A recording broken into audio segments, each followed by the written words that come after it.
Merhaba arkadaşlar, kanalıma hoş geldiniz.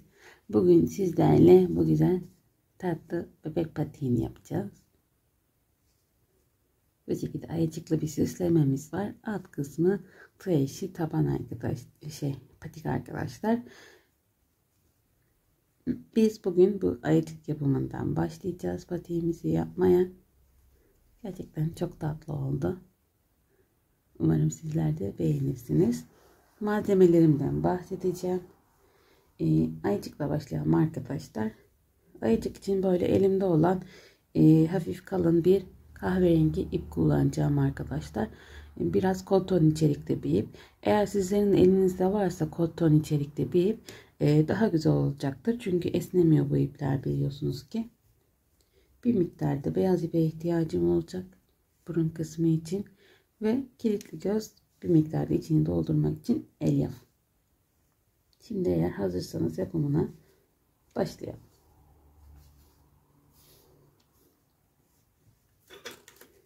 Tığ numaram 2,5 numara arkadaşlar.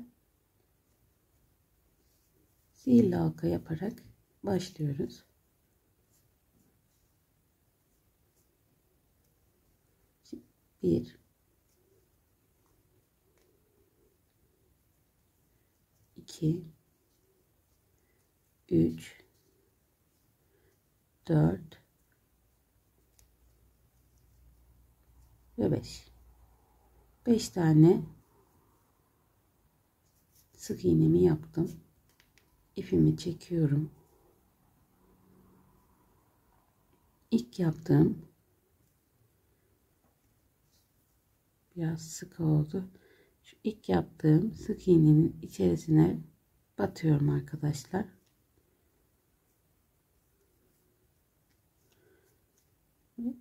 Birleştiriyorum.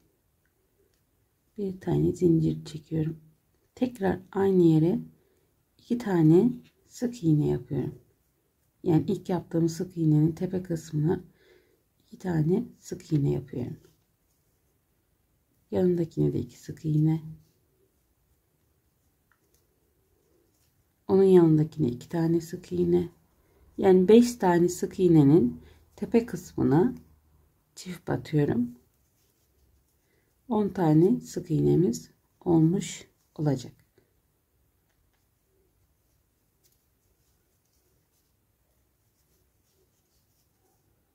Sayalım. 1 2 3 4 5 6 7 8 9 10. Şimdi tekrar ilk yaptığım yere batıyorum. Birleştirip bir zincir çekiyorum. Normalde bizler amigurumide arkadaşlar bu birleştirme yerini yapmıyoruz. Ama ben patikte kullanacağım. Arkasına denk gelecek. İşlerken rahat olsun diye bu şekilde birleştirme yerini yaptım. Şimdi tekrar aynı yere batıyorum. İlk sık iğneye bir tane sık iğnemi yaptım. Hemen yanına çift batıyorum.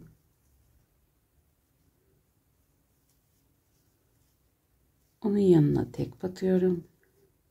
Bunun yanına çift batıyorum. Onun yanına tek batıyorum. Onun yanına çift batıyorum. Tek batıyorum. Çift batıyorum. Yani bir tek bir çift olarak devam ediyoruz. 10 tane sık iğnemiz, 15 tane sık iğnemiz olmuş olacak. Tekrar birleştiriyorum. Bir zincirimi çektim. Şimdi bu sırada da 2 tane sık iğne, bir arttır yapıyoruz. 2 sık iğne, üçüncüsüne arttırma işlemi yapıyoruz. Bu şekilde devam edelim. Sıra sonuna kadar gelelim. Birleştirmemizi yaptık. Kusura bakmayın. Birleştirmemizi yaptık. Geldik arkadaşlar. Bir zincirimi çektim. Şimdi bu sırada da 3 tane sık iğne, bir tane arttır yapacağız.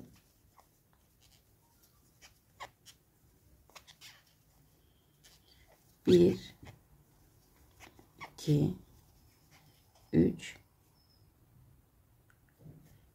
sık iğne, dördüncüye çift batıyorum. 1 2 3 4 sık iğne, pardon 3 sık iğne, dördüncüye çift batıyorum. Bu şekilde sıra sonuna kadar devam edelim. Evet, sıra sonuna geldim arkadaşlar. Bu sırada da arttırma yapacağız ama bu sırada yapacağımız arttırma biraz farklı olacak. Toplamda 3 tane arttırma yapacağım. Bu sırada birincisini bu ilk yaptığım yerde, ilk battığım sık iğnede 1 2, daha sonra işlemeye devam edeceğiz. Belli bir sayı yok arkadaşlar. Hani saymadım burada kaç tane yaptığımı. Şu şekilde göz kararı orta kısma geldiğimde ikinci arttırmamı yapacağım. Sonra devam ediyorum.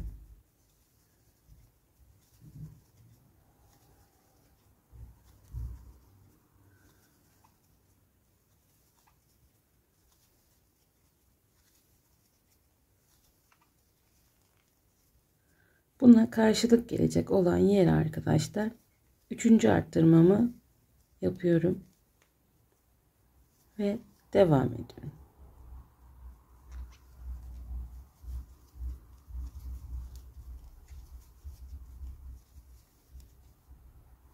Birleştirmemi yapıyorum. Bir zincirime çektim. Sık iğne sayılarımızın üstünden geçelim arkadaşlar. 5, 10, 15, 20, 25. Son yaptığımızda 3 tane ekledik. 28 tane sık iğnemiz olmuş oldu. Eğer sizin ipiniz inceyse ne yapabilirsiniz? 6 sık iğne ile başlayabilirsiniz. 6, 12, 24 bu şekilde arttırmanızı yapabilirsiniz. En son 3 sık iğne bir arttıra kadar devam edin sizler de. 6 ile yaparsanız yeterli gelecektir diye düşünüyorum. Şimdi arkadaşlar düz bir şekilde işleyeceğim. Hemen şuradan bakalım kaç sıra düz işlemişiz. 3 sıra düz işlemişiz arkadaşlar. Ama dediğim gibi benim ipim çok kalın.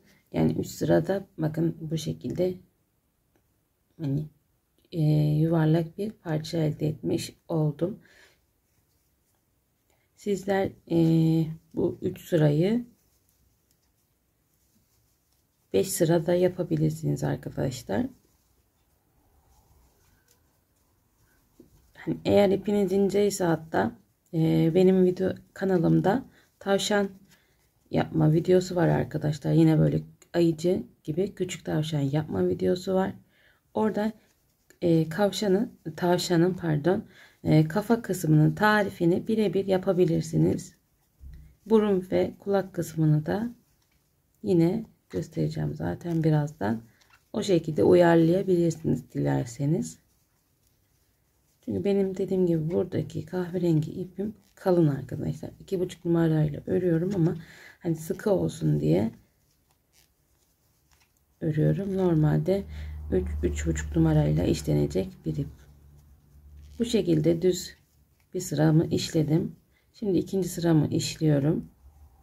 Daha sonra üçüncüyü de işleyeceğim ve kesme sıramıza başlayacağız. Evet, geldim 3 tane sıra düz işledikten sonra arkadaşlar ilk eksiltme yapacağımız sıraya. İlk eksiltme yapacağım sırada hani burada 3 tane arttırma yapmıştım ya sonradan. O 3 tane arttırmamı eksilterek başlayacağım. İlk eksiltmemi yapıyorum. Pardon, baştan göstereyim. Battım, ipimi aldım, bir daha battım, ipimi aldım ve işliyorum. Daha sonra devam ediyorum. Sayı önemli değil burada aradaki arkadaşlar. Önemli olan böyle kafamızın şu yan taraflarına gelmesi, hem arttıracağımız zaman hem de eksilteceğimiz zaman. Onun için de şöyle yapabilirsiniz. Bakın hemen yan tarafına geleceğim zaman belli oluyor. Da şöyle. Daha sonra burada bakın ilk bir tane battım. Yanındakine de battım. ve işledim. Devam ediyorum.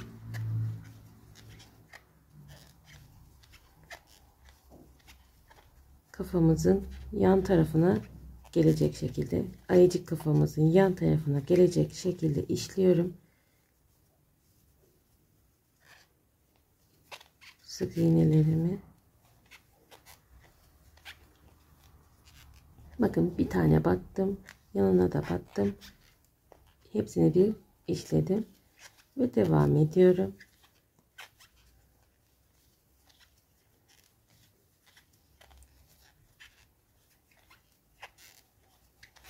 Ve birleştirmemi yapıyorum.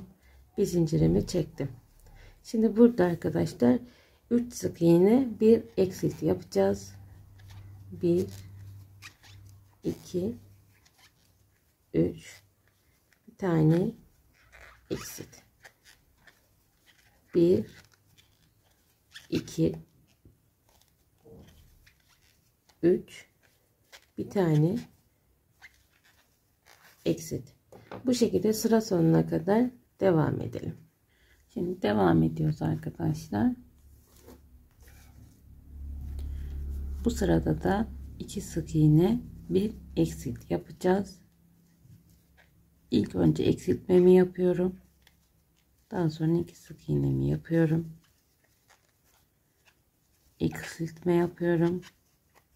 2 tane sık iğne yapıyorum. Bu şekilde sıra sonuna kadar gidip sıramızı tamamlayalım. Evet, 2 sık iğne, bir eksiltmemi de yaptım arkadaşlar. Şimdi burada kafama biraz ara vereceğim. Kafa yapımına biraz ara vereceğim. Burnum için şu şekilde bir parça yaptım. Sihirli halka, içine 5 tane sık iğne, daha sonra hepsine çift battım. 10 tane sık iğneye tamamladım arkadaşlar. Sadece bu kadar. Yine açıklamalar kısmına bunun tarif olarak da yazacağım. Daha sonra böyle bir ipimin katlarını ayırdım ben arkadaşlar. O şekilde kullanacağım. Sizler dikiş ipini çok ince ise 2 kat yapıp kullanabilirsiniz mesela. Kahverengi bir ip kullandım. Şu şekilde alttan batıyorum.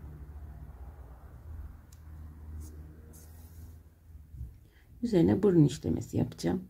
Şu şekilde ortadan bir çizgi çekiyorum. Daha sonra şöyle yan tarafından batıyorum. Yani Y şeklinde arkadaşlar. Bir burun işlemesi yapacağım. Daha sonra da kafamıza dikeceğiz artık. Bu şekilde bir burun işlememizi yaptık. Düğümümüzü de atalım. Kafamıza dikelim arkadaşlar. Onu da hemen nasıl yapacağız göstereceğim. Şimdi kafamı şöyle koyuyorum arkadaşlar. En son yaptığım sıraya şöyle denk geliyor. Bak. Yani hani nereye koyacağız, hangi sıraya koyacağız derseniz en üst kısmı da 1 2 3 4 5 6 7 8. Bakın 8. sıranın sonuna denk geliyor. Şimdi şu şekilde tuttuk. Bunu ortalamamız da çok önemli arkadaşlar. Kafamızı, evet. Şimdi yerleştirdik. Hemen şuradan batıyorum.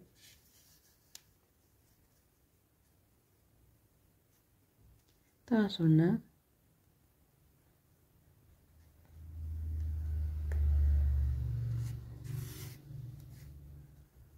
bu burun kısmının her ilmeğine batacak şekilde arkadaşlar, bir burundan bir kafadan batarak dikimini yapacağız. Ama unutmayın, burun kısmının her sık iğnesine dikiş yapacağız. Bunu unutmayın.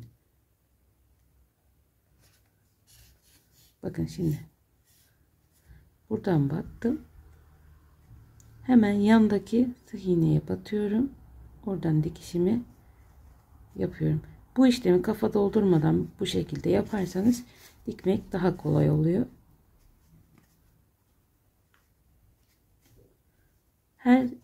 Bu her sık iğnenin tepe kısmına batacağız dikim işleminde arkadaşlar. Yoksa potluk olur, güzel görünmez. Bu şekilde tamamını dikip geleceğim. Evet, şöyle burnumuzu diktik arkadaşlar. Gözümü yanlış takmışım. Hemen burnumuzun bir üst sırasını sayalım. 1 2 3 4 5 6 7 8 8 ile 9. sıranın arasına gözlerimi takacağım arkadaşlar.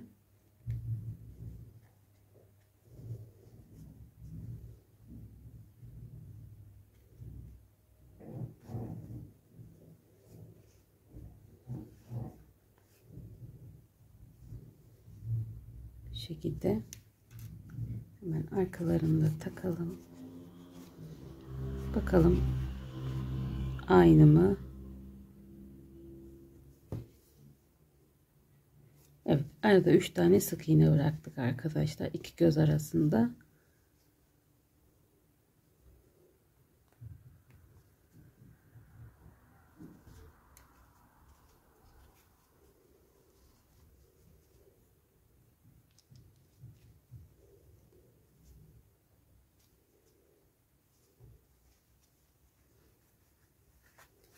Şimdi burada biraz elyafla dolduracağım. Çünkü daha sonra tamamını doldurmak biraz zor olacak.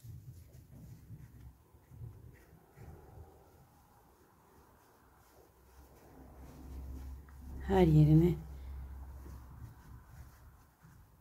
eşit dağılmasını sağlayacağım.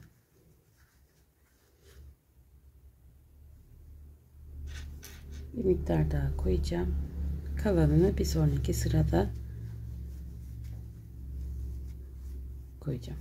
Çok aşırı sert yapmayalım arkadaşlar. Çünkü ağır olursa patik ayağımıza, hani daha doğrusu sert olursa patik ayağımıza ağır olur. Şu şekilde düşme olur. Şimdi birleştirmemi yapıyorum. En son 2 sık iğne, bir eksit yapmıştık. Şimdi burada bir sık iğne,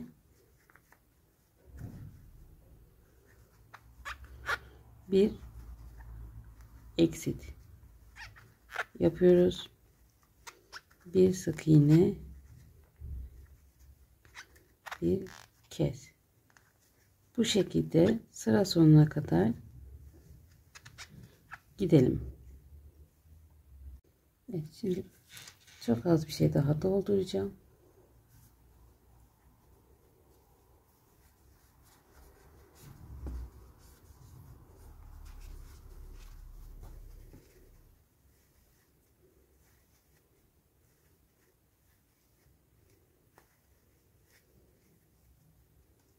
Bakın şu şekilde. Ne çok yumuşak ne de çok sert. Çok tatlı oluyor. Şimdi son sıramızdayız. Battım, sık iğnemi aldım. Kestim. Hemen yanındakini de yine kesiyorum. Onun yanındakileri de yine kesiyorum. Onun yanındakileri de kesiyorum. Onun yanındakileri de kesiyorum. İlk başlangıç sık iğne elimiz olan 5 sık iğneye geri düştük arkadaşlar.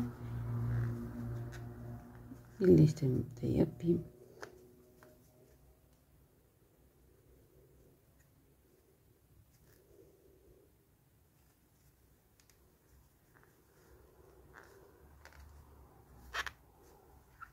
Zincirimizi çekiyorum. İpimi uzun keseceğim. Bu kestiğim iple patiğimi dikeceğim çünkü. Şurayı bir boşluk kaldı. Orayı bir iğne yardımıyla kapatabilirsiniz arkadaşlar. Şimdi kulaklarımızı yapalım. Çok basit onlar da. Hemen bir kulağımı göstereceğim. Yine sihirli halkamızı yapıyoruz. Bir zincirimi çektim. İçerisine 5 tane sık iğnemi yapıyorum. 4, 5 ipimi çekiyorum. İlk yaptığım sık iğneye tepe kısmına batıyorum. Birleştirmemi yaptım. Bir zincirimi çektim. Daha sonra aynı yere çift batıyorum.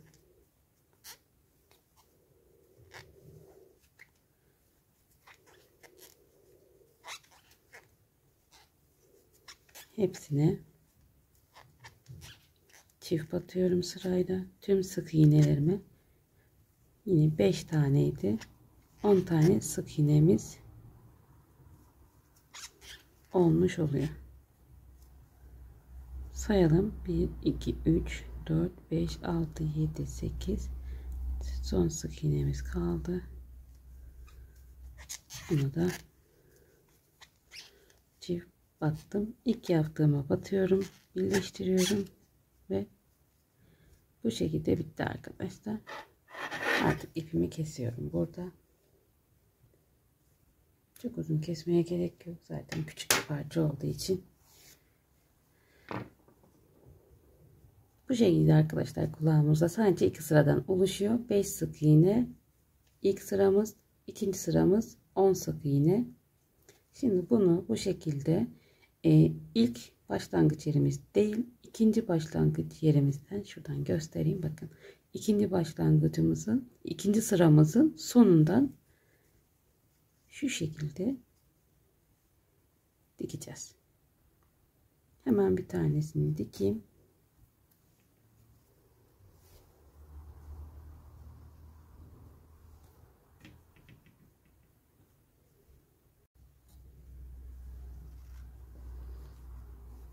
Şu şekilde koyalım. Bakın burası ikinci sıramızın tepe kısmına denk gelmesi lazım. Hemen şuradan batıyorum. İlk çalışmanız arkadaşlar, hani el aşinalığınız yoksa toplu iğneyle şuradan tepe kısmından şöyle sabitleyin, dikin, ondan sonra zaten toplu iğneyi çıkartırsınız.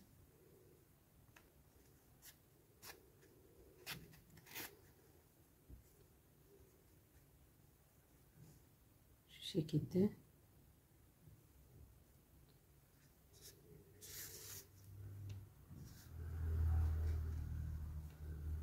dikmeye devam edelim. Şimdi şöyle karşılıklı sık iğnelerden batıyorum kulaklığa önce. Daha sonra da kafa kısmına batıyorum.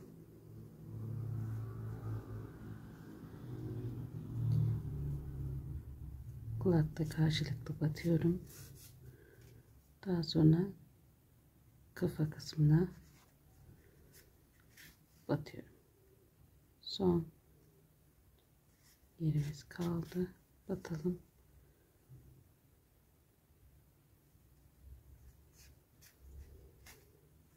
Bunu da şu şekilde batalım. Daha sonra kafamızın arka kısmına iğnemizi geçirelim. Bu şekilde ilk kulağımızı diktik. Aynı şekilde aynı sayılarda 5 sık iğne üzerine 10 çift batıp 10 sık iğneyi tamamlayıp ikinci kulağımızı da yapıp dikelim arkadaşlar. Evet arkadaşlar, bakın diğer kulağımızı da yaptık, tamamladık. Şu şekilde çok tatlı oldular. Şimdi bu videoyu 2 parça halinde yayınlayacağım arkadaşlar. Pardon, patiği 2 parça halinde yayınlayacağım. Bu videoda taş ayıcık kısmını yaptık. İkinci videoda da patik kısmını yapacağız. Bu şekilde çok tatlı bir ayıcığımız oldu. Bunu tabii ki patik dışında da süslemelerinizde de kullanabilirsiniz. Hırkalarınızda, yeleklerinizde, böyle yaka kısımlarında vesaire kullanırsınız. Çok tatlı olur. Veya toka yapabilirsiniz çocuklarınıza. Dediğim gibi arkadaşlar, bir sonraki videomda da patiğin bu kısmını, anlatımını yapacağım. Videomu beğendiyseniz like atmayı unutmayın. Kanalıma abone olursanız çok sevinirim. Şimdilik hoşça kalın. Kendinize iyi bakın.